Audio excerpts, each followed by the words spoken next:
3, 2, 1. Never has there been a better time to be alive in human history. If you're not feeling it, you must discover why.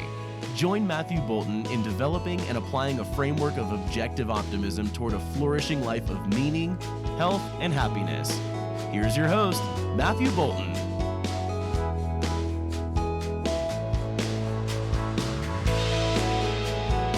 Hi everybody, welcome to Mr. Brightside. I'm Matthew Bolton.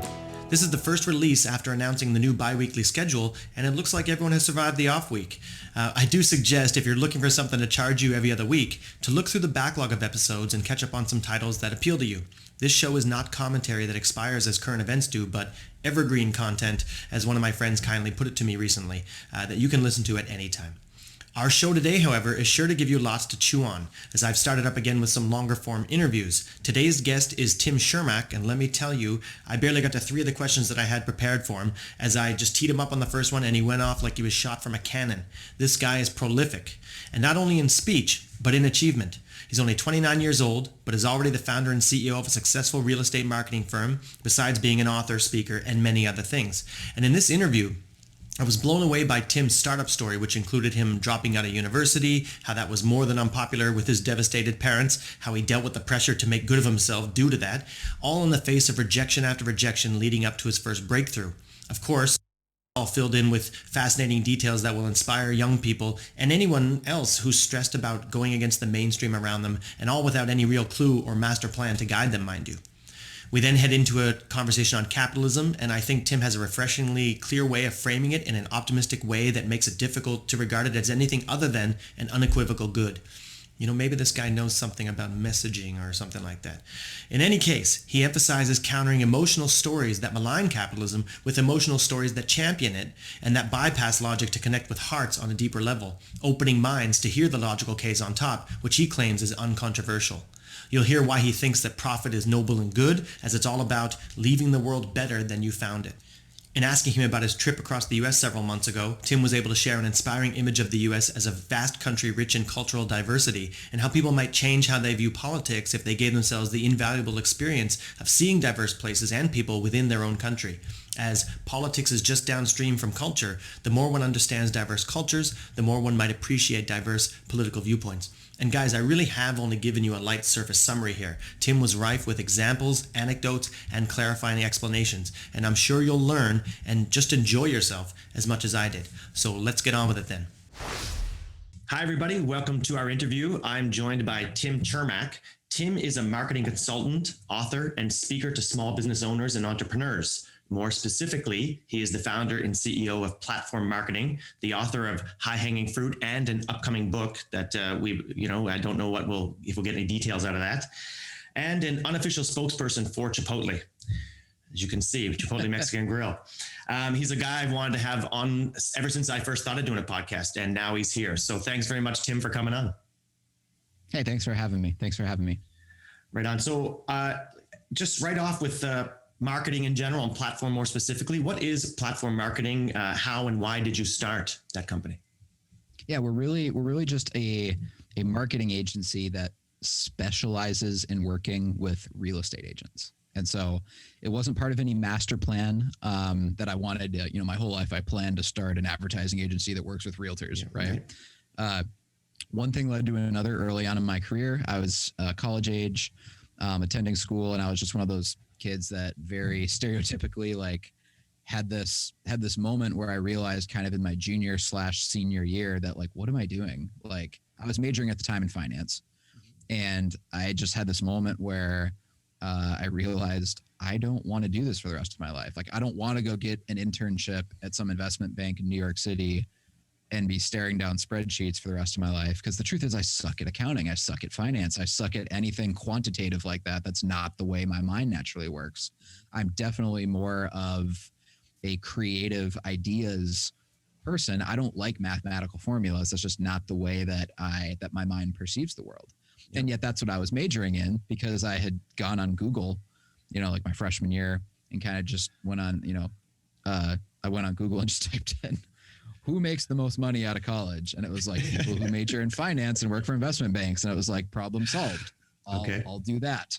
Uh-huh. And so, I had this moment where like, I don't want to do this for the rest of my life. And so I dropped out. And what I realized is I do like marketing. I like advertising. I like persuading people. I've always been fascinated with what it takes, at the subtle psychological levels to convince someone of something I believe. When I was growing up in church, I was always very passionate about like inviting my friends to church and youth group and things like that. And it was almost more the persuasion game of getting them to come, that was fun for me. And so when I went to college, even at first, I was actually majoring to be a pastor. And I was very interested in philosophy and theology and all those things too. So I don't mean to imply that I didn't care about those. I absolutely did. But a huge part of why I wanted to be a pastor was I wanted to start a church, and I wanted to start a big church. I wanted to start something from scratch that would attract hundreds and hundreds and eventually thousands of people.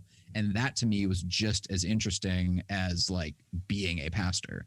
And so anyways, eventually I realized, okay, as I learned more about myself, I just got older and experienced more of the world. I realized maybe I don't want to be a pastor because what I specifically like is just marketing and persuasion. And so when I dropped out, I had learned enough about myself, just classic Socrates, know thyself, right? Mm-hmm. It's one of the oldest self-help tips in the world and also one of the rarest to actually get implemented.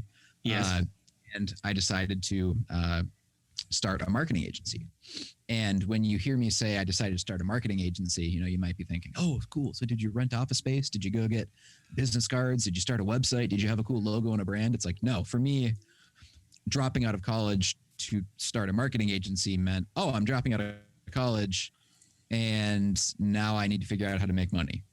Right. I didn't really plan that far ahead. So often dropping out of school sounds like this noble thing because you read stories about like Mark Zuckerberg and Facebook or Steve Jobs and Apple and all these people who dropped out and became billionaires eventually. It's like, no, I dropped out just because I realized I hated it. But I also knew, okay, I have to make money somehow because my parents were incredibly angry that I dropped out. Okay. I was always like a straight A student. I was a excellent child in high school. I didn't have a rebellious streak or anything. So excuse me, Tim, how did you deal with that aspect of it? If you excuse me.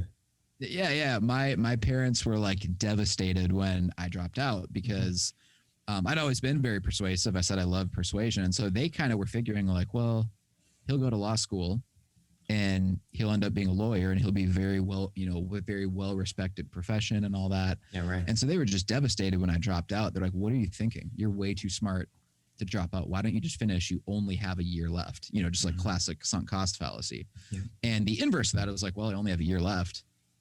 I can always go back and finish, but right now I just can't do this anymore. It's like crushing my soul to study for multiple choice tests of facts I'll never need to know.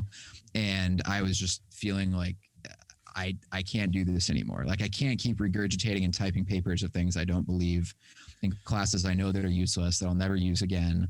I just need to get out. I need to get out into the real world. That was really the feeling I had. And then maybe I'll have really hard times in the real world for a year or two, and then I'll learn the value of a college degree, and then maybe I'll go back because I'll realize how valuable college was, right? Mm-hmm. But I need to get out in the real world and just get out of the classroom, essentially. Okay. And so I got out, and when I say I was starting a marketing agency, this had a lot of personal not meaning, but there was a lot of personal motivation to me to find a way to make it work, because as I said, my parents were devastated when I dropped out. My dad didn't go to college. He actually dropped out of high school. And he was a self-made millionaire. So he was one of those guys who, born in the 1940s, dropped out of high school, just started a bunch of businesses, never got a college degree, but eventually worked his way up with random American small businesses and became a small town millionaire through he owned like an RV dealership. He started a staffing service back in the 1980s when that was like a brand new business model, the idea of a staffing service. And now that's amazing. And first of all, but now did it not occur to him like that you dropping out is a good thing in that way? Why was he so focused on the law for you and the career and all that in the school? So this is what's so interesting about higher education, I think, in America today, is that it's really a social class signaling system. Like, you don't get the degree because it's going to make you smarter and that'll help you get a job. It's really like you get the degree because it signals that you're now officially part of the upper middle class. Right. That's really honestly what it is. Because I know this because if you went to college and you attended all of the classes and learned all of the information, but just never bothered to show up to any of the exams, and so therefore you weren't technically passing any of the classes, but you were there for everything and you actually learned everything, and then you went out and got a job and actually made a lot of money.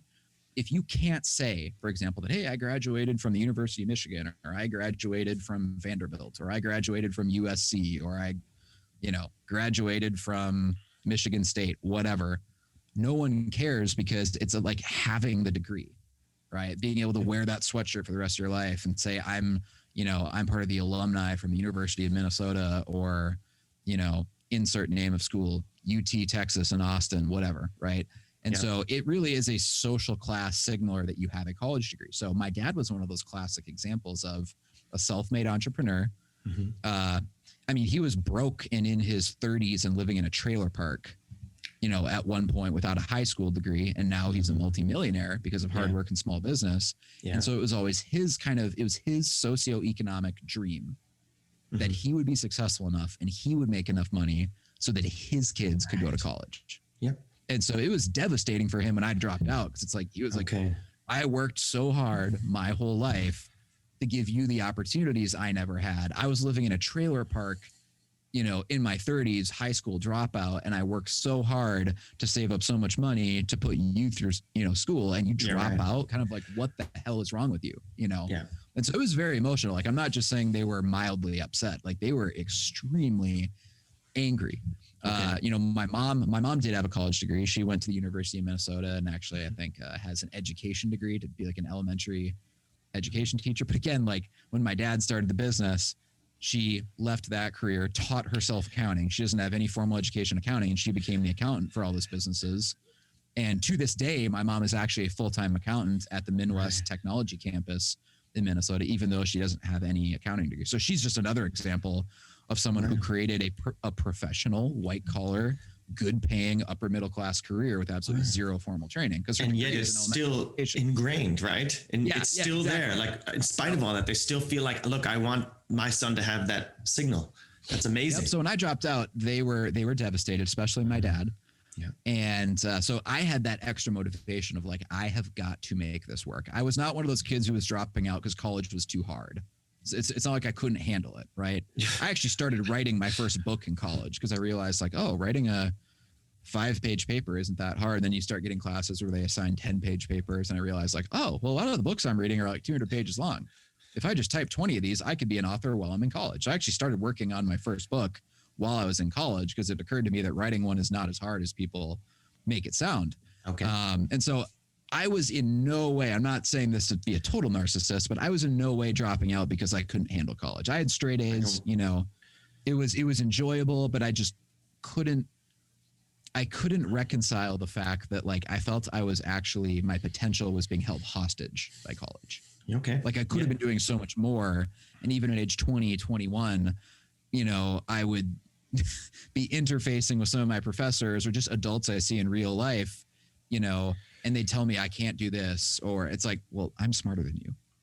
And so I want to, like, this sounds totally narcissistic, but I'm saying this for all the people that are probably listening to your podcast. If there's a 19-year-old or a 20-year-old or a 21-year-old listening to this right now, and you've ever had that thought, like, why do I have to navigate so much bullshit from adults who aren't any smarter than I am?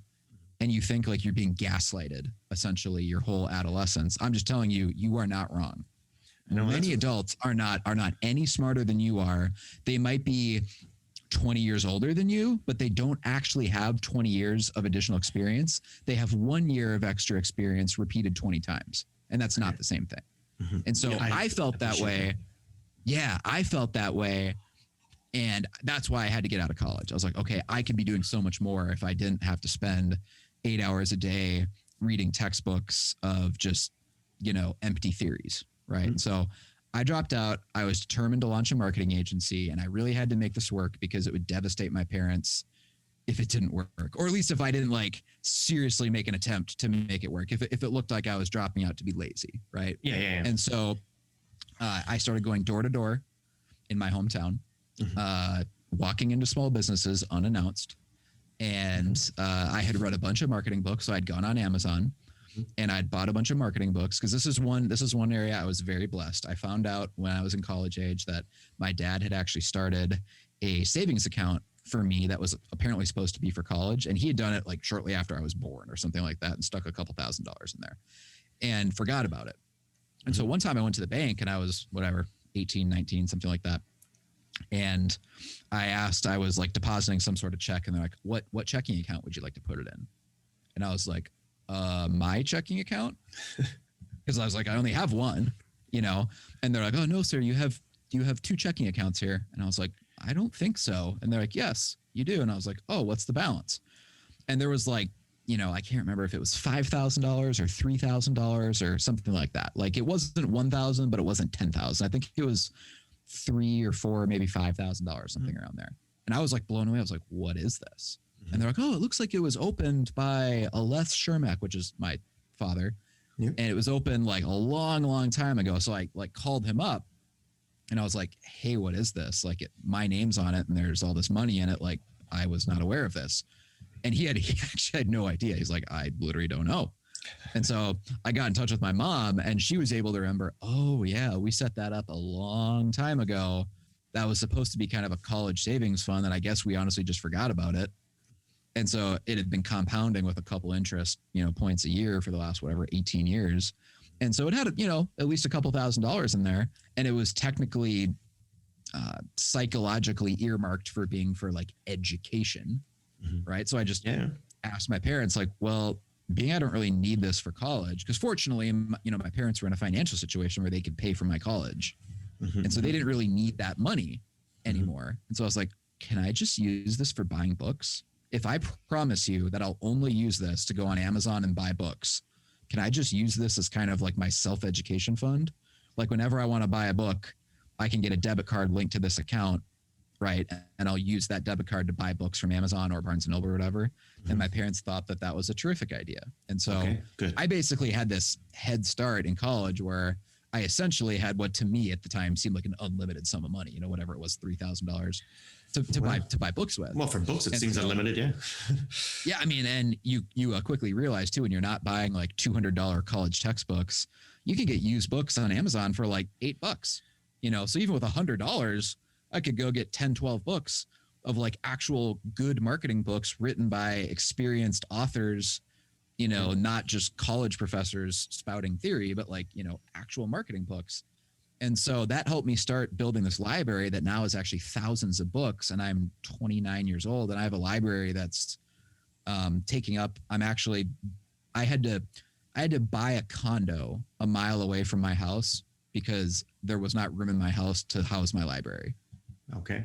That's how many books I have now. Yeah. And that started because my parents gave me this couple $1,000s at a young age that encouraged me to buy books and read. And so for them, I'm completely obviously grateful and blessed to have been in that situation. But I'll also give myself some credit that a lot of kids would have, gotten that $2,000 or $3,000, whatever it was. And they would have been like, oh, sweet, I'm going to go buy a plasma TV and an Xbox, But even at that time, I was ambitious enough and forward thinking enough to, think I'm going to invest this in books. And so I went and I bought a ton of marketing books and sales books and psychology books, like psychology as it relates to marketing and copywriting. And I basically gave myself a immersive self-education in becoming a modern marketer. And I also read some old books by David Ogilvy, Confessions of an Advertising Man, some older books by Claude Hopkins, Scientific Advertising, books that were 50 years old, 75 years old. So I could kind of learn, how marketing had evolved over the last century. Yep. And so at a very young age, so I'm like right now, I think at that time I was 21-ish when I dropped out, something like that. Yep. I was highly educated on both the current marketing methods and the history of marketing. Honestly, probably way more so than anyone who actually has a 4-year degree in advertising. I would think you had to be, yeah.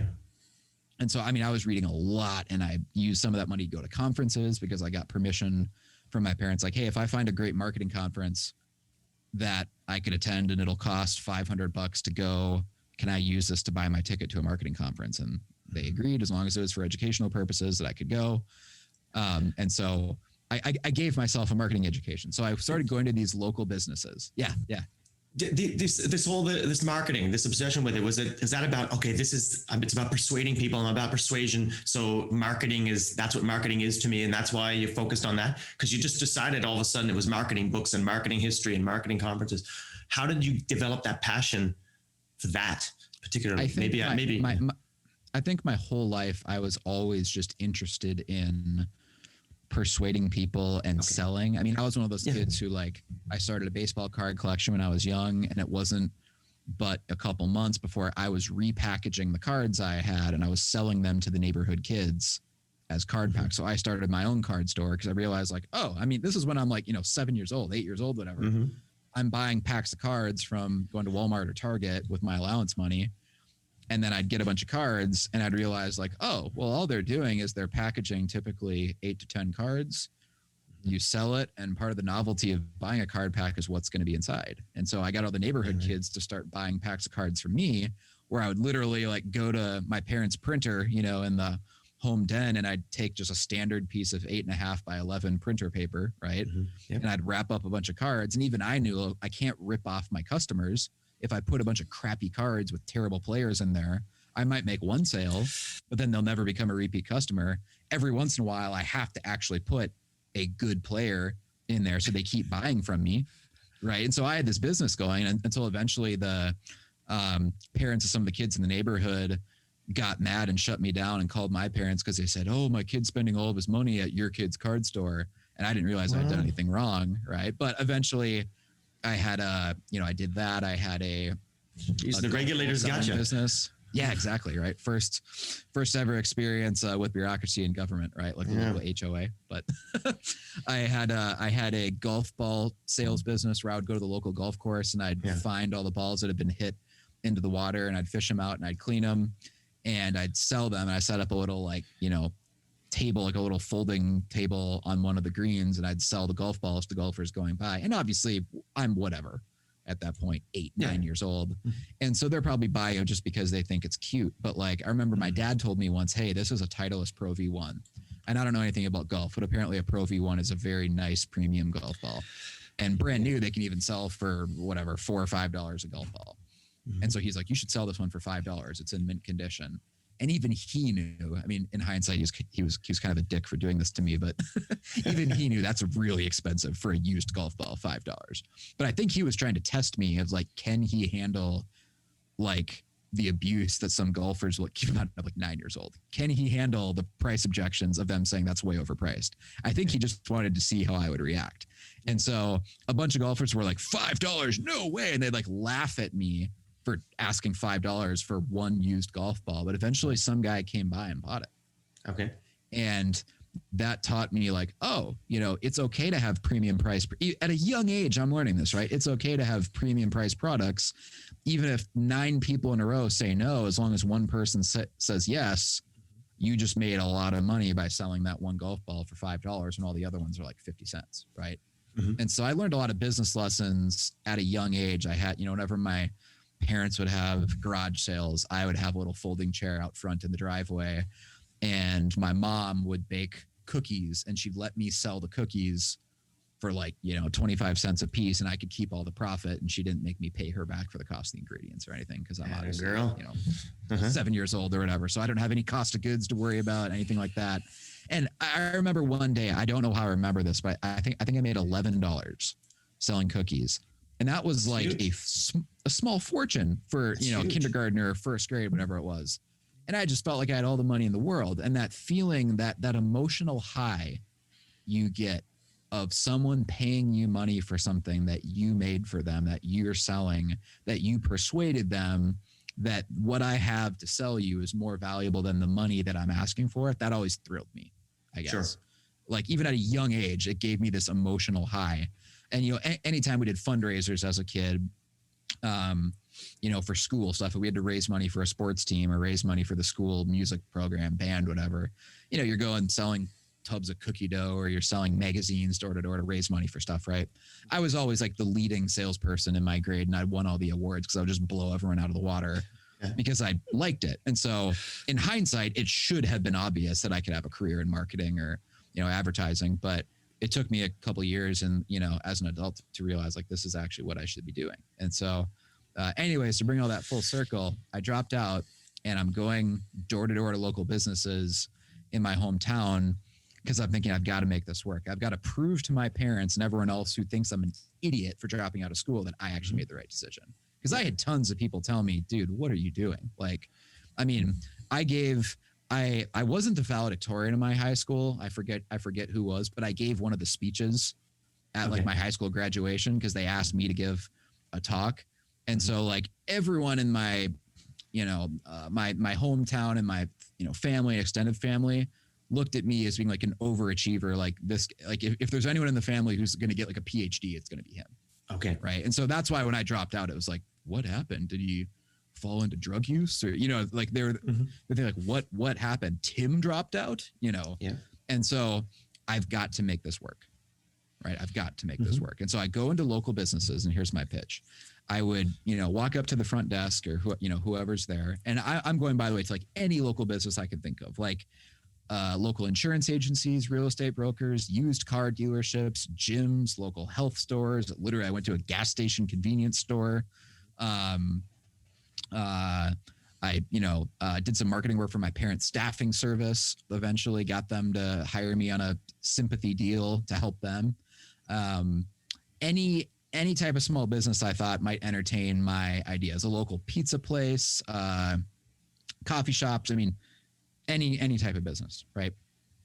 And, there's a local attorney, and everyone said no right away. I think I went to a dozen where it's no. 12 times I got no's. Some of them invited me back even for second meetings. They'd be like, oh yeah, well, come back again. I'd like to hear a little bit more. I'd love to hear you go into more detail on some of those ideas you shared with us. But what I would do going in for the first time is I would just say, hey, I have a couple marketing ideas that I'd like to share with the owner for how I think I could help your business. Is there a time I can swing by and share those marketing ideas? Okay. And that's all I would ask, because I wasn't trying to pitch them right there on the spot. I was just trying to basically win a meeting in the first place. And so often they'd say yes, because who's going to say no if you're offering free marketing ideas? And I'd sit down and I basically have already typed out a marketing plan ahead of time, because I knew that one thing that was working against me was I'm young, I'm inexperienced, I'm like 21 years old. So I have to basically overcompensate for that. I have to show up super prepared, super professional, because I'm well aware that my age is working against me. Yep. And so I'd show up with this like pretty detailed, well-written marketing plan for each of these businesses that I've thought out ahead of time of like, if they hire me, here's what I will do. And here's how I can help them grow. And it was pretty detailed. It was like multi-channels. Like, here's what I'm going to do with direct mail. Here's what I'm going to do with, online ads. Here's what we'll do to start building a database. Here's how I think we can get more referrals. Here's how we can do upsells with some of your products. So your existing customers, you can make more money off of. I mean, like looking back, it's like, that's actually pretty impressive for like a 20-year-old or 21-year-old that I was thinking at that level with a lot of these businesses, and yet none of them hired me.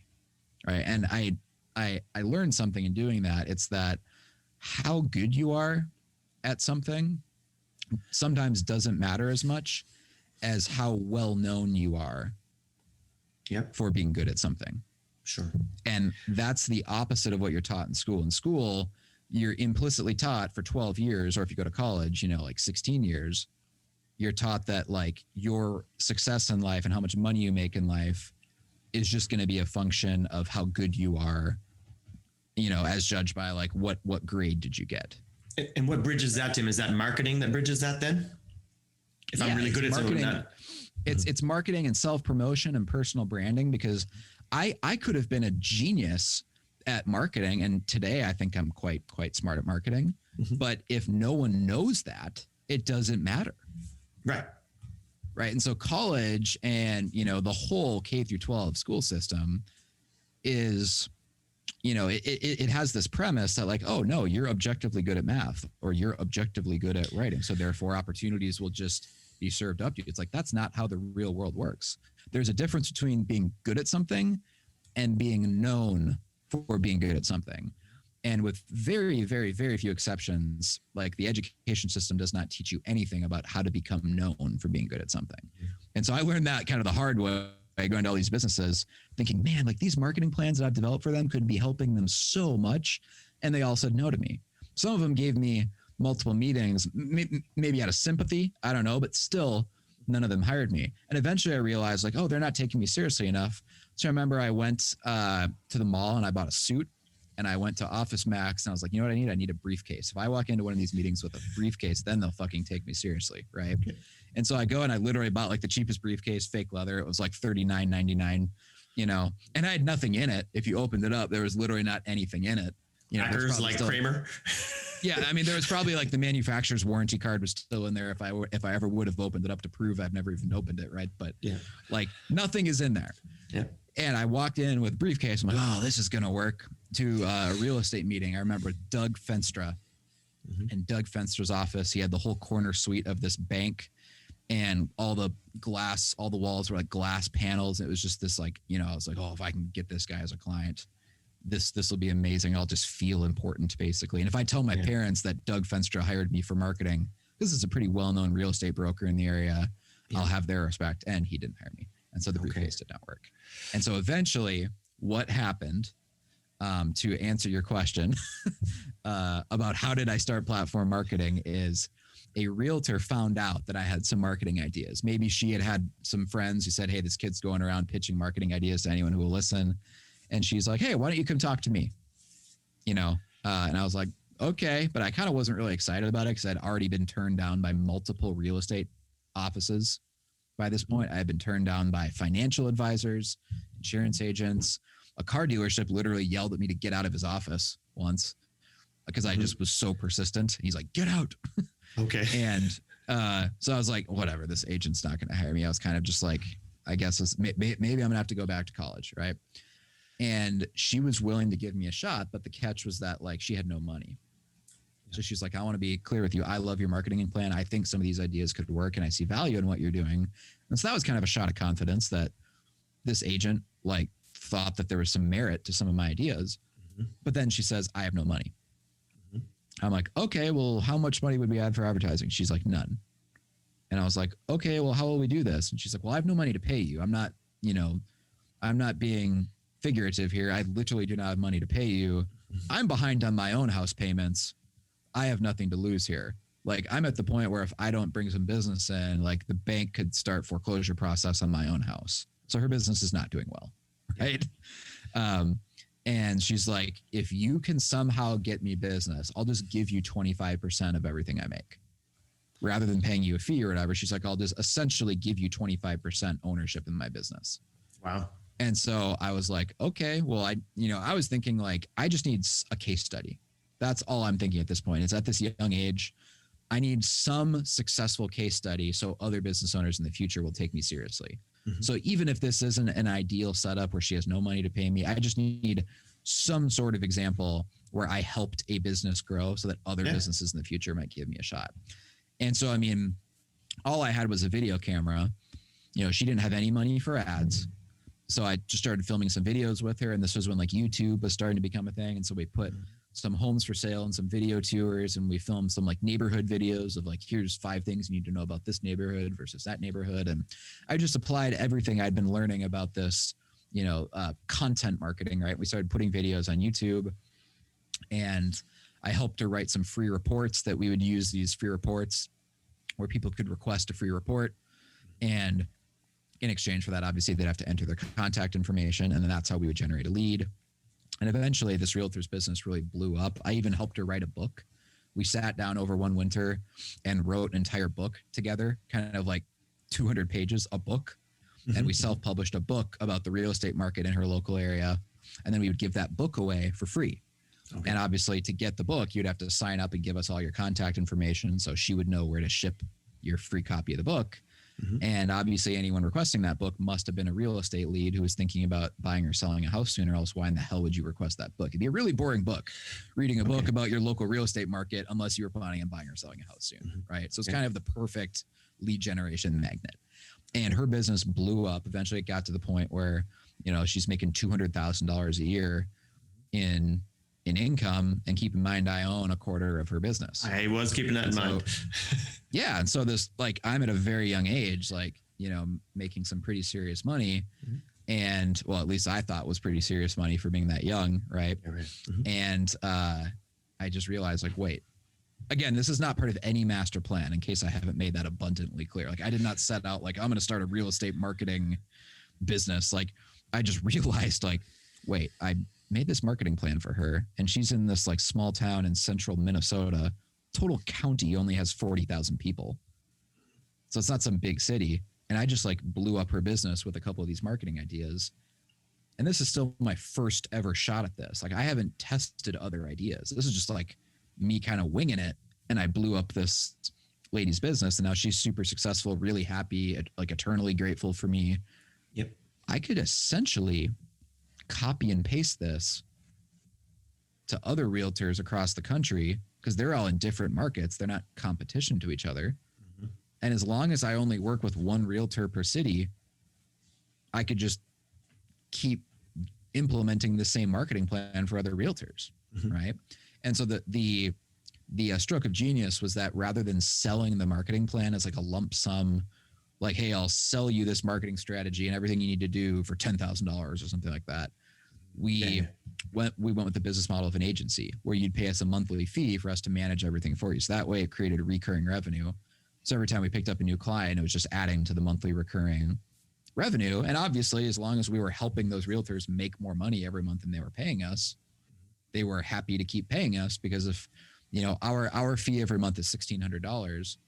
If we're helping them make $10,000 every month because of that $1,600 they pay us, that's a pretty good trade for them. Mm-hmm.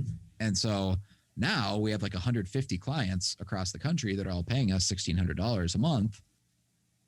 And it still all goes back to that one marketing plan, essentially, I made for Debbie Kaler back in Minnesota. She was the first realtor. So that's essentially how we started platform marketing. Is it just one thing led to another. And I kept pursuing that entrepreneurial dream of just wanting to work for myself and wanting to own my own business and wanting to be involved in marketing. And again, it's not part of any master plan or anything like that, but that's how we build platform marketing. And today we have, I think a dozen employees, maybe 13 employees here in the United States. And we also have, I think, 8 employees overseas. Who help us with a lot of the back end work and setting up ads and editing some of the videos and things like that. So, all right. We have about 20 total employees, and revenue is a couple $1 million a year. And it's a very profitable, high margin business. And I actually love my life. It's amazing. I love to hear it, Tim. Congratulations. And it's outstanding. I love to hear all that. Now, that was the first question. We have about 50 more, but I think you've covered all of them in all that. But you did mention your team, and I did have something on that. How many people and all that you mentioned, about 20. What kind of makeup do you think is important in a marketing team? Yeah, I mean, obviously, it's going to be completely dependent on what type of marketing you're doing for what type of clients. Like, obviously, if you're a graphic design firm, you're going to need a bunch of graphic designers. Duh. Okay. If you're a digital marketing firm, you're going to need people who understand the ins and outs of, Facebook ads, Instagram, YouTube, LinkedIn, whatever becomes popular next, whether that's Parler, MeWe, whatever. And so for us, what we specialize in for most of our clients is running ads in the Facebook ecosystem. So that's, Facebook ads, Instagram. Some clients are doing YouTube ads. We've had a couple do ads on LinkedIn, but we also do their email marketing. So we're sending out the follow-up emails and text messages when they have, leads that opt in. We will queue up all those follow-up sequences. We also edit all of their videos. And so anytime they have a listing and they film a video, like they send it to us, we edit all their videos. So we have to have video editors on staff. But yeah, honestly, every marketing company is going to be completely different based off of what type of work you want to do for clients. But the bulk of the employees we have weren't doing this before they came to work with us. Yeah. So we trained them on everything that they know. So it's not like we're only looking for people who have a marketing degree or something, because marketing changes so quickly that going to school for it is a total waste of time. Because in the 4 years you might spend in college, things have changed so much that the curriculum is totally outdated by the time you graduate.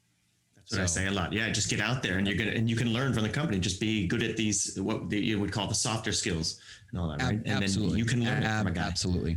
Absolutely. I wonder, Tim, how about this then? What is your kind of vision for the company culture or workplace and stuff like that? So, any principles guiding that kind of thing for you as far as your company?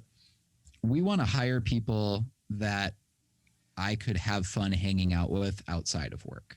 And I know a lot of companies say that, but we actually do that. And so like, if I just don't get a good vibe from someone, you know, if we're hiring and, you know, we interview a couple of people, if it's like, if I couldn't see myself hanging out with someone after work, I wouldn't want to work with them every day. Cause I mean, again, this isn't the right way, but it's our way. This is how we do it. I think life is too short to work with people that you don't enjoy. And not just people you don't hate, but people that like life is too short not to be working with people that are a lot of fun. Right. I'm not about living here. I'm about thriving. You know what I mean? Yeah. So, Yeah. And so I know maybe it's cliche, maybe it's cheesy, but like, well, that's what I mean. with all the people, with all the people that we could hire, why would I hire someone that I personally find a little bit annoying, for example, even if they're really good at their job, even if they're excellent at their job, I want to hire someone that's fun to work with. And so first and foremost, we try to hire people that I would actually enjoy hanging out with, because often when we do team retreats, we're a totally remote company. So all of us work from home. But when we hang out, like, and we do some team retreat somewhere, I want to be able to go hang out with the team and like look forward to it, because we all are actually friends in real life. And that's true. I mean, pretty much everyone on the team now, I could say, gets along to the point that we're like friends, where if we want to go hang out for a weekend at a company event, like no one's like dreading it. It's like, oh, I don't want to have to go be with my coworkers. Like we all get along really well, and we all have a lot of interests in common too. So I just hire like-minded people that I could see myself getting along with. One thing that we did early on too, because I was young, we were not investor funded with, you know, venture capital or anything like that. And so early on, we didn't have a lot of money to pay employees, you know, because it'd be like, cool, I made, you know, let's say 4 more sales early on of realtors that signed up, and each of them are paying us, you know, like $1,500 a month. So I just brought in an extra $6,000 a month of recurring, but now I need to hire another employee. So boom, all that money goes out the window to hiring an employee. So as like revenue is growing, it doesn't necessarily always mean that profit was growing in the early days, right?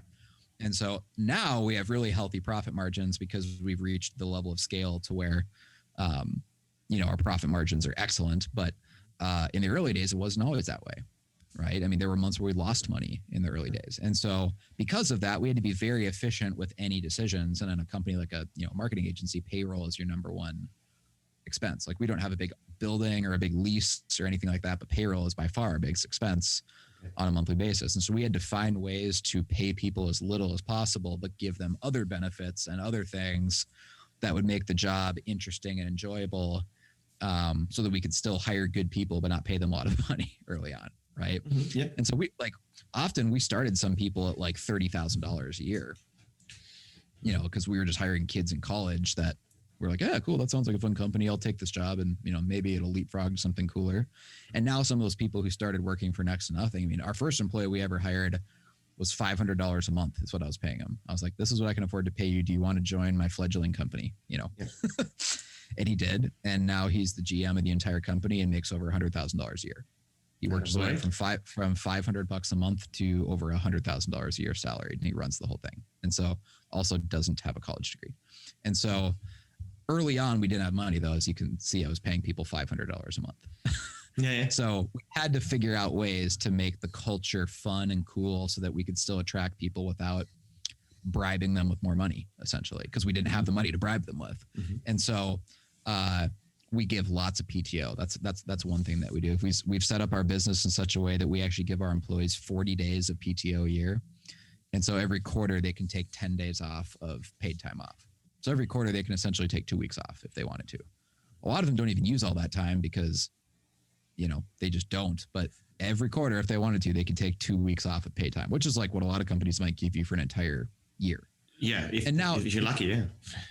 Yeah. And so now the company is successful enough to where, you know, we also offer like, you know, healthcare benefits and things like that in a normal stack of benefits. But before it was like nothing. And it was like, well, let's just try to give a ton of PTO and work-life balance and flexibility and the ability to work remotely and a fun corporate culture and things like that. And now as we've grown, it's one of those things where like, well, the more money you make, you know, profit is a noble goal because profit allows you to pay people more and do cooler things. Like if you notice all those lists you see of like, oh, the best places to work, they could be easily mistaken for just the companies that have the most profit.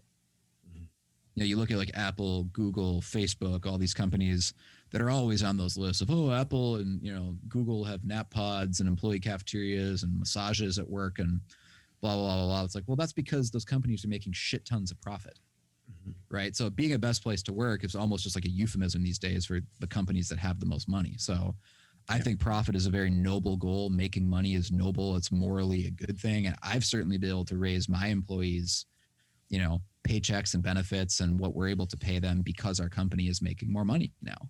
And so that's always obviously been the goal. And I've never been ashamed to say that I want to make a lot of money. You know, I think profit is just the accounting term for leaving the world better than you found it. So of course I want to make a ton of money because it means in some small way with the clients that we've been able to work with, like we made their lives better. I mean, just today, I actually recorded a podcast episode with one of our clients for our company's podcast. And this is a single mom with 3 daughters at home. And when she started working with us as a realtor, she was making about $75,000 a year. And now this year, after working with us, she's going to make $215,000. So we added nearly $150,000 to her income working with us. And now she can provide for, you know, her daughters. She can save money for retirement. She can put money away for their college. She can send them to a private school if she wants to. She's much more financially stable, obviously making that amount of money. And like that feels really, really good that we've made her life better. And so it's always interesting to me when you talk about helping other people make more money, how that's all, you know, that's romanticized. And that's like, oh, great. You did such a good thing helping the single mom make way more money. But when you talk about yourself making more money, that's bad and selfish, right? Somehow moral for other people to do well and not moral for you. So I've always been very outspoken about that. And our employees know that like this company doesn't exist to provide jobs for people, right? It's not somehow any morally better that if we have $100,000 to hire an employee with, that I hire 2 employees at $50,000 versus 1 employee at $100,000. Because you could do that. Now you have twice as many jobs, but the purpose of this business is not to provide jobs for people. No. Right? The purpose is to serve our customers and hopefully serve our customers in such a way that it allows us to make as much money as possible. So I've always been very clear on that. I also try to hire people, to answer your question. I try to hire people who agree with that philosophy. Yeah. Okay. Yeah. And that's a good lead in here then. I mean, you're an unabashed champion of capitalism. So am I. Right. But that's very unpopular. You just mentioned it's unpopular to talk about yourself making profit. It's okay to help other people, give jobs, help them make profits, help other people, but not helping yourself or seeking profit. But I think, you know, before we ought to decide whether something's popular or not, we have to know what we're talking about. So when you do talk about capitalism, what are you talking about? What is capitalism? I mean, there's obviously many ways that you could define capitalism, but to me, it's just freedom.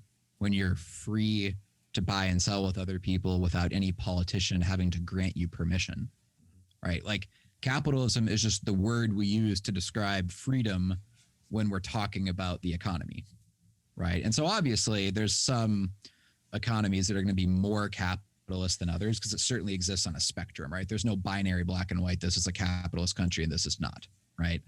Every country is going to have elements of capitalism and elements of statism or a political control or whatever you want to call it, you know, like a totalitarian state, whatever, right? Socialism, whatever word you want to use. But to the degree that a country is more capitalist, it just means that the citizens of that country's economy are more free, right? So I would just say capitalism is just the word we use to describe freedom when we're talking in an economic context.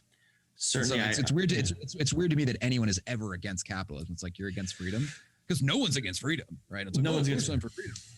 And that's it then. So what do people think it is then, Tim? Yeah, I think when most people think of capitalism, they have this like cartoonish stereotype of like the monopoly man, big evil banks hoarding money and like foreclosing on a widow who can't afford to make her payments anymore or something like that, right? And so much of what people think is capitalism is crony capitalism or it's corporatism, where it's like politicians bailing out companies that didn't make profit. And then they say, oh, we're too big to fail. So they get bailouts from taxpayer dollars. But that's not capitalism, right? Capitalism is if your company can't survive, you go out of business. And so often I think almost every single attack against capitalism, this is something I really believe, almost any attack against capitalism is a straw man argument. You're attacking something that's not actually capitalism. Something and in the very yeah, like you're basically attacking corporatism or crony capitalism, something that's not really capitalism. Like when people say, well, you know, the banks, you know, they have capitalism on the way up and socialism on the way down. Like they keep all the profits when times are good, and then they get bailed out when things don't go well. I'm like, well, yeah, that's not capitalism, right? That's like me saying that you know, a low carb diet doesn't work because I went on a low carb diet and I was eating donuts every day, and this proves that the low carb diet doesn't work. It's like, well, you weren't following a low carb diet, so how could you say a low carb diet doesn't work if you weren't actually following? It's the same thing, right? Yes. So most people's attacks against capitalism are really, they're attacking the features of the economy that ironically are the opposite of capitalism. I see. All right. Let me try this one on you, Tim. This is from your own Facebook. I know you're the king of those sharing some kind of post on Facebook. I used to love following those when I was spending more time on Facebook. I've been off for quite a while now. I'm going to give you one of those and ask you to maybe elaborate here.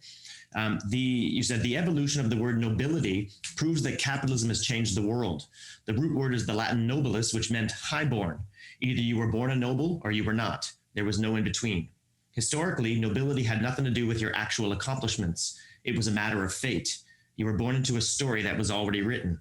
Today, the term has evolved to mean anyone who displays moral courage. Most of us intuitively reject any language that implies some people are inherently born superior to other people. It wasn't always this way. We have capitalism to thank for this. Can you explain that? Few people would assign the credit to capitalism. What do you mean? I mean, you've already indicated, but what is the only thing that really changed in world history in the last couple hundred years? Capitalism, right?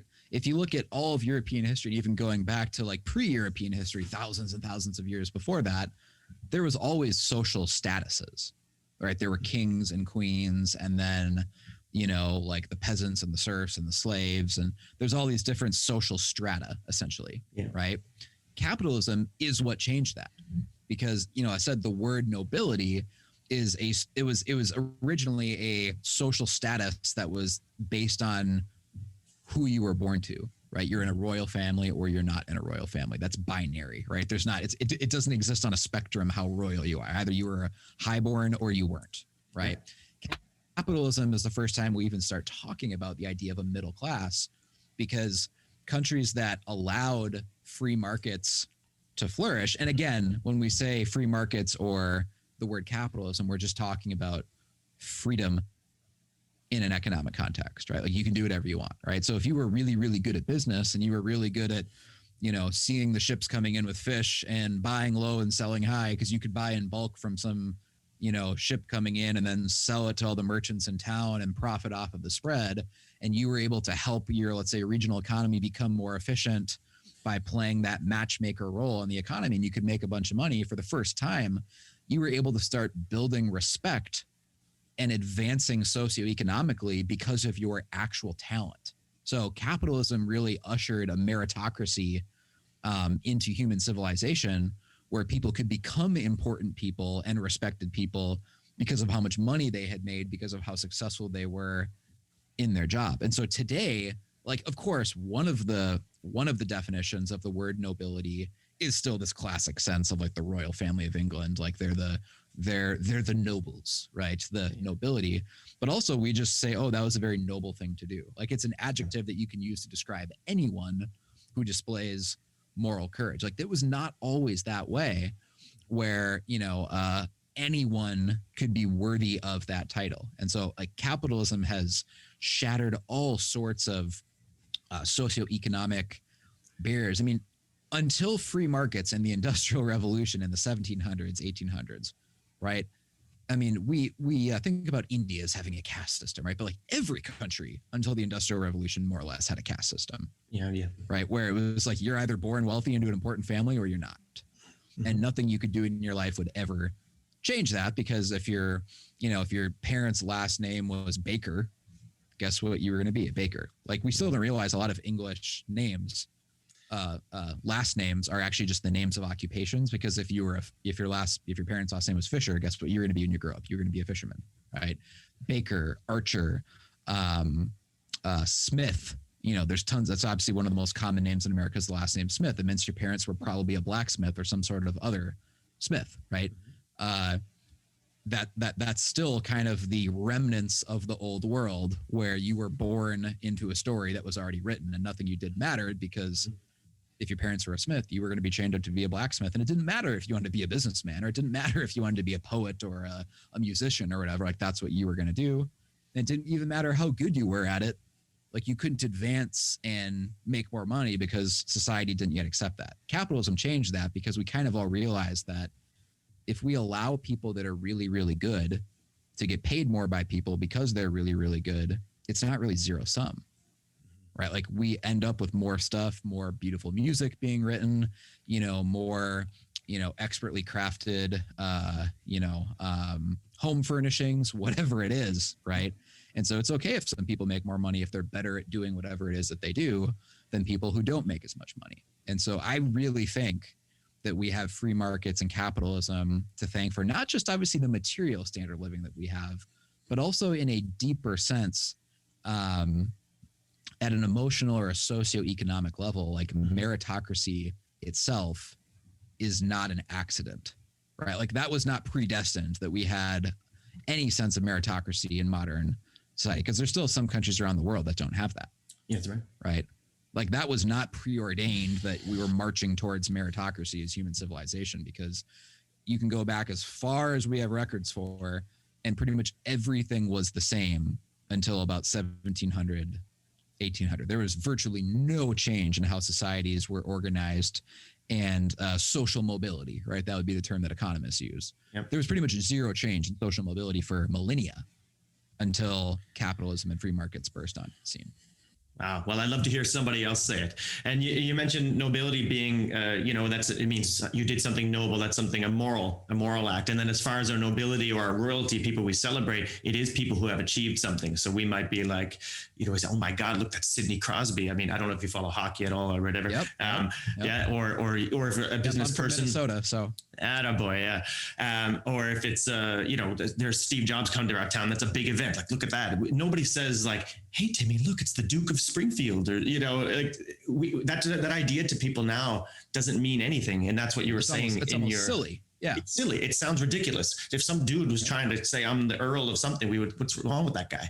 Right. People would be offended by that and think that, he's arrogant, something wrong with him. But so I feel it. I just wonder why people can't get it. And maybe a question, maybe a final one on this capitalism, then what are the biggest challenges in being a champion of capitalism, and how does a marketing expert address those? Yeah, I think we have to learn how to make moral arguments, because one thing that, anyone who's spent their life in the academy, right, in academia, like, free market economics is not controversial. That's what I think a lot of people don't understand.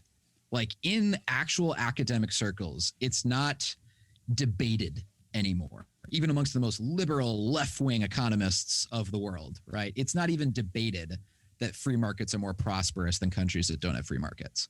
And so if you turn on like MSNBC or whatever the left-wing news media is in whatever country you're in, right, you might see some people saying, oh, these free market economics don't work anymore. But like, amongst actual economists, it's not controversial. It's not even up for debate anymore. Free market economies produce more prosperity than countries that don't have free market economies, right? And keep in mind, this exists on a spectrum. So there is such a thing as countries that are maybe slightly less free market, countries that are more free market. Even at an industry level, sometimes there's industries within a country where this industry is more free market than that one is, right? Yeah, right. So, but it is objectively fair to say that economists don't disagree on that. There's a lot of things that economists might have theories on or disagree depending on your school of thought, but like, all economists agree that like global free trade is a good thing, and that the more free a country's economy is, like, the better off their people will be over the long term. That is not a controversial thing to say anymore, right? Yeah. But a lot of us don't realize that. And so we still make economic or statistical arguments for capitalism. Like, we'll talk about, well, this country's GDP was this when they adopted, and here's their unemployment rate, or here's their median income, or this is their country's return on capital, or all these like econometric statistics that no one cares about, right? We need to learn to make moral arguments for capitalism, because progressives that are hell-bent on destroying free markets and free and open societies, they make moral arguments against capitalism. And I think their moral arguments are total horseshit, to be clear. Sure. They'll say that, look at this person, they don't have money for healthcare, and they found out that they have cancer, and because the evil capitalist system, health insurance is too expensive. And like, there's so many things wrong with what I just said that I don't even know where to begin, from the fact that the healthcare system is not free market at all. There's all sorts of mandated things that have to be covered in health insurance policies. In a true free market, I honestly think that like health insurance in America would cost like $100 a month, maybe $200 a month for like a full blown amazing policy. Cause that's what that's how much it costs me to insure my $500,000 house is a couple $100 a month, and there's a much greater likelihood that that house will be burned in a fire or a victim of a, natural disaster or something, than that statistically I'm going to be in a horrific car wreck or die of cancer anytime soon. Or need $500,000 of healthcare. Yeah. Exactly. Right. And so from just a basic mathematical actuarial perspective, if that insurance company can profitably insure, my house, they should be able to insure me for even cheaper than that, because I'm young and healthy. Right. And so if you just think about it for a second, that can't possibly be a free market if healthcare is that expensive that average people can't afford it. Because like, newsflash, insurance companies want to make money, and they make money by having more people insured. And so if they could find a way to profitably insure people, they would want to do that. Right. So anyways, not to go on a tangent, but like that example I described of someone complaining that, the health insurance bankrupts people, that's not a free market. That's what I would argue is everything about that situation that is super unfortunate is because we don't have a free market. But progressives are very effective at using sob stories like that to make people angry at capitalism. And in response, what most defenders of free markets and defenders of capitalism say is like, well, that may be true, but we make more money as a whole, and we have more prosperity, and we live longer. And they kind of just like dodge the question, and they throw out some statistics. It's like, well, you can't counter an emotionally compelling story with GDP stats. No, that's not going to win any arguments. It doesn't sound very sexy. No, like Hitler did not give econometric statistics of, why he thought Jews were terrible people, or why Jews were a net negative on the economy. He didn't make fancy graphs and use those in his speeches. He convinced millions of people of a horrible lie about Jewish people by purely emotional arguments that had no basis in reality whatsoever. So even though they weren't true, emotional arguments are more powerful because the human brain is wired to understand story and emotion, not necessarily rational arguments, right? And so when our enemies are using emotional arguments, we might think that the correct thing to do is, well, I'm going to counter that with facts and logic, right? It's like, well, you'll lose the argument then. Yeah. And so you have to counter it with equally as powerful emotional arguments, but emotional arguments arguing for the right way that reality actually is. And so when we think about capitalism, I like telling these stories of, well, someone came here, from some impoverished country where they made, $10 a day, and now they make $10 an hour at an entry-level job. That's amazing. Mm-hmm. Like, so when you see an immigrant getting a job at McDonald's and it's paying $10 an hour or whatever, you might make an emotional argument of, wow, they're oppressing her, only paying $10 an hour. That's not a living wage. Well, it's not a living wage? Making $10 a day in her home country. That's actually a miracle, and she's grateful for that job. And who knows, maybe in 5 years, she's an assistant manager. Or she's the manager of that store. It's a really cool story? My dad. Yeah. Broke. That is a cool story. Being in a trailer park in his 30s, dropped out of high school, and now he's a multimillionaire. That story doesn't really happen in other countries. It doesn't happen anywhere in history and in any other countries. Yeah. No, at all. I mean, we live longer. in the United States, our literacy rates are higher. We don't have, the high death rates of our newborns like humans had for pretty much all of history. Like no one in the United States is actually starving to death. Like you hear progressives talk to, oh, kids don't have food. It's like, no, they don't. Right. Yeah. Like if you skip a meal a day, it doesn't mean you're starving to death. Like using the word starving or lack of food, like we should use those words to talk about like Africa. Right. But in the United States, there is so much food and prosperity and shelter. It is a modern miracle. Like there are so many things right with the world, and we need to tell those stories in an emotional way. So I always get fired up hearing socioeconomic success stories, whether it's my dad, whether it's, this single mom, for example, who is a realtor who hired Platform and we added almost $150,000 to her family's income. And she's a single mom with 3 daughters. That changes her life. That's a capitalism success story, right? So anytime that someone tries to smear capitalism with a purely, bullshit, emotional, negative story, I can counter with 10 positive stories that are actually based in reality and not misrepresenting the facts or making a straw man argument. Right. We couldn't do this in Africa, or we couldn't do this in communist China, who doesn't have free markets, and the state tries to control and regulate everything. And so to answer your question, when people make emotional arguments, we need to counter their emotional arguments with better emotional arguments. Yeah. Not statistical arguments, right? I'm hearing you, Tim, and I could talk about this thing all day, but I want to get on to another one. Maybe this might help us out. Maybe this will tell a couple of stories here because I think your trip to the Midwest, when you were sharing it on Facebook, a lot of your posts, I was really loving that. So I wonder if you wouldn't give us a bit of that. You went to the Midwest, was it in October? Took a trip? Oh yeah. I just kind of drove through really the whole United States. Yeah. Went from Minnesota out to the Northeast and yep. Okay, this was you and your wife, Bella? Just you two? Yep. Just you two? Yep. Can you give us just the quick details of it? Like you rent a car? How long were you going to go for? What did you have planned out? Or were you just heading out? And I mean, you must have, what was your agenda? We really just wanted to drive out. We were in Minnesota and we wanted to drive out to the Northeast and see the fall colors. I mean, just see the foliage in, Vermont, Maine. Yeah. And then we were going to make our way back to Florida where we live. So basically drive from Minnesota out to like Maine and then drive south from there. And I don't know, take two or 3 weeks to make the drive, and kind of didn't have an agenda other than we wanted to drive some pretty roads and, Okay. Right. So, what were some of your general impressions along the way? And you were sharing some of them on Facebook, I recall, but what were some of your general impressions?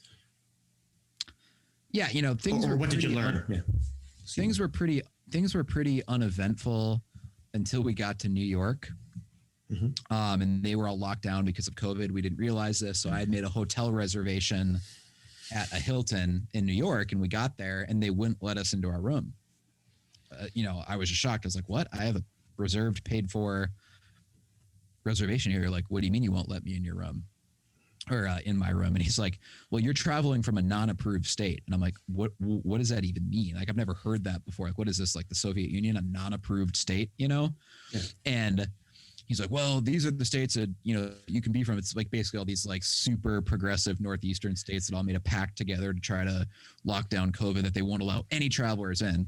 And I'm kind of like just beside myself, like, well, I'm standing here right now and I've been in line here for 20 minutes and I'm not waiting in line to see if I can get a hotel room. I already have a paid for confirmed reservation. They wouldn't let us in our hotel room.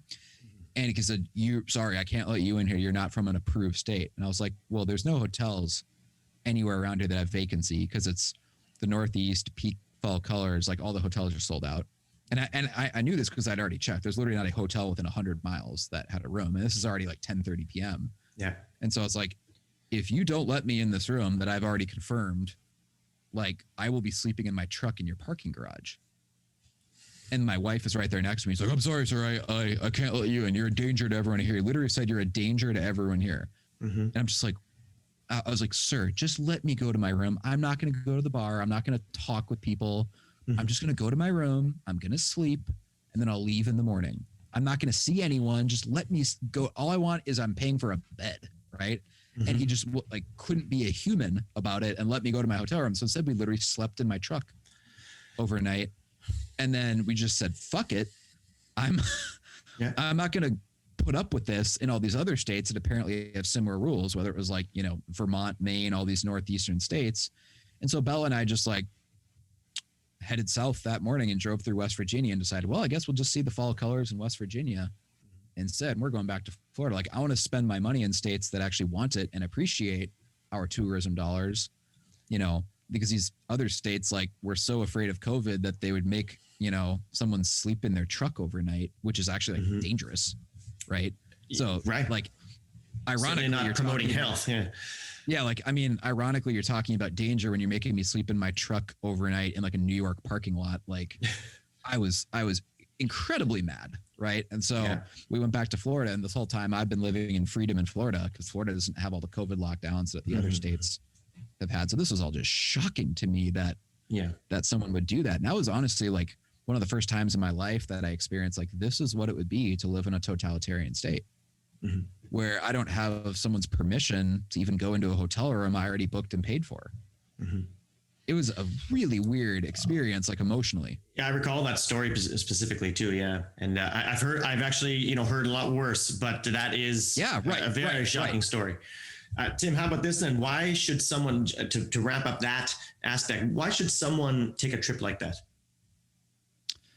I think that America is way too big of a country and way too diverse of a country. Not diverse racially, because that's often, when people use the word diverse, it's almost shorthand for like racial diversity. But there's all sorts of diversity, right? There's the diversity of the topography. There's the diversity of, culturally the different regions. Like Appalachia is like its own country compared to the Midwest, compared to the Mountain West, compared to California, compared to Texas, compared to the South. I mean, even like the states that made up the Confederacy are very, very culturally different than Texas, which technically is in the South and technically was part of the Confederacy. But Texas has its own flavor. Florida has its own cultural flavor. Like the Midwest does, because lots of Germans settled the Dakotas, and in Minnesota there's lots of Norwegians and different people settled in Michigan. A lot of French people settled Michigan, which is why there's still a lot of French sounding names there. And so each immigrant group kind of left their own cultural mark, you could say, on different areas of the United States, and they still function as very different cultures today. And so I think it's a shame when I hear young American kids, they're like, oh, I'm going to go backpack Europe. I can't wait to travel the world. And it's like, dude, you haven't even been to Wyoming. You haven't even been to Colorado. You haven't even been to Alaska. You haven't even been to, northern Arizona. You haven't been to West Texas. You haven't seen Florida. Like, why would you want to go backpack Europe when you haven't even seen 95% of how crazy beautiful the United States is? Now, obviously, I'm not saying they shouldn't be allowed to. If you want to go backpack Europe, by all means, rock on. Yeah. But it's really weird to me that a lot of Americans haven't even seen all 50 states in their own country, and they just so badly want to go see the rest of the world. When I've met people from other countries that have seen more of the United States than some of my friends have, because they come here and they travel around and see different states, and a lot of Americans haven't even. So it's like, if you've never driven through South Dakota, Western South Dakota is absolutely gorgeous. Like the Black Hills and Mount Rushmore, and, you head over into Montana's right there. Wyoming's right there.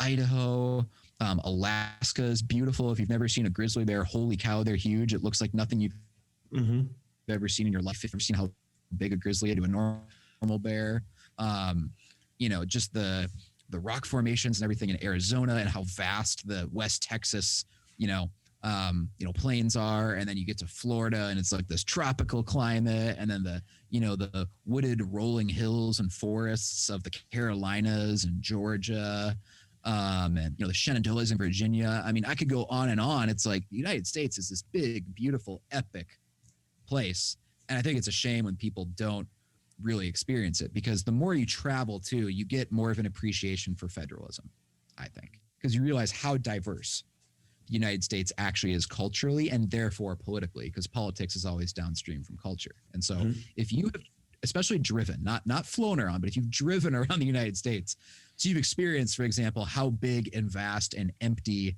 and sparsely populated a state like Wyoming is. There's nothing there, right? It's a bunch of cowboys and livestock and, natural resource extraction, oil and coal and things like that. When you see how sparse it is, or Montana, right? Now, even how different eastern Montana is, which is still like the Great Plains, to western Montana, which is where there's that, the Rocky Mountains and Bozeman and Big Sky and all that, right? Yeah.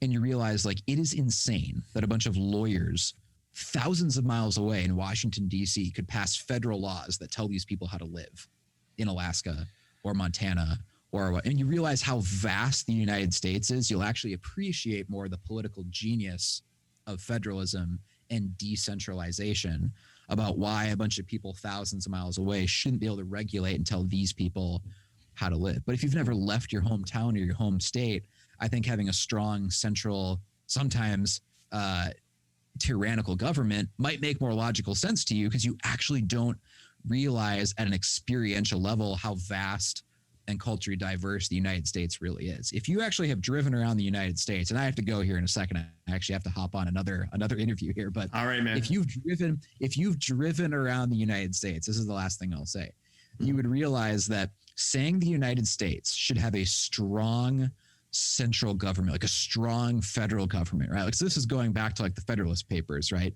Mm-hmm. The idea that the United States should have a strong central government is just as absurd as saying all of Europe should consolidate under the EU and have one European government. Well, imagine an idea like that.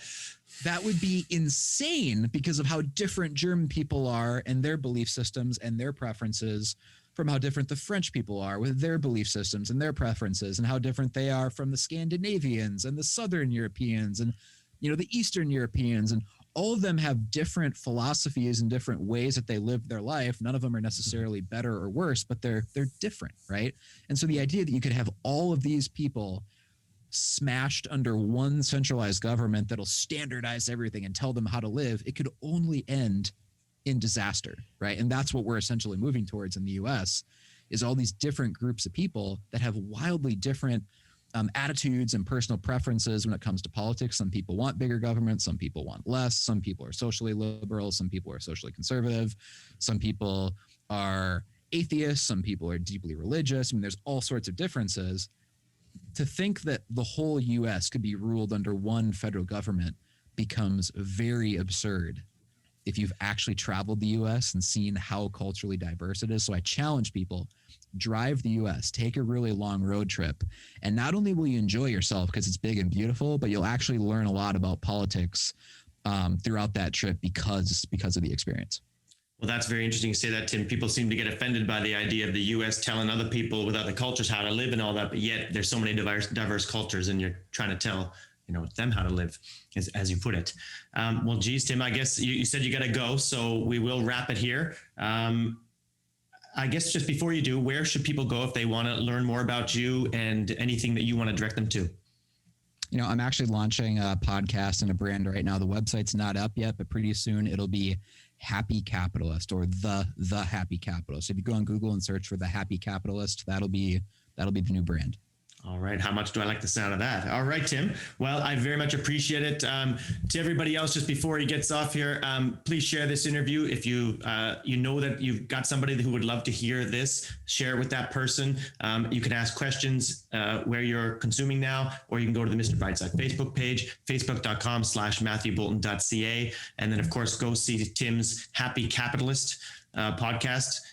When should we expect that, you say, Tim? Literally within the next month. So maybe even before this episode is out, we'll have the website live and everything. So, yep. Right on, buddy. Okay. Well, I very much appreciate it, Tim. Just all-star, coming right out here and giving us your A game. I appreciate it. Happy New Year to you and Bella, and all the best in the new year, buddy. Awesome. Thanks, Matthew. Thanks. Everybody else, I'll see you guys next time. By the way, how did my shirt? See my shirt? Attaboy. Hey, well, I got it. All right. Is that brand new? Yeah, brand new Christmas gift from the wife. So yeah, pretty stoked about that. Mr. Brightside, your time out to refresh, refuel, and refocus your mind and energy toward building an optimistic framework for flourishing. Life is good. It's up to you to choose the bright side.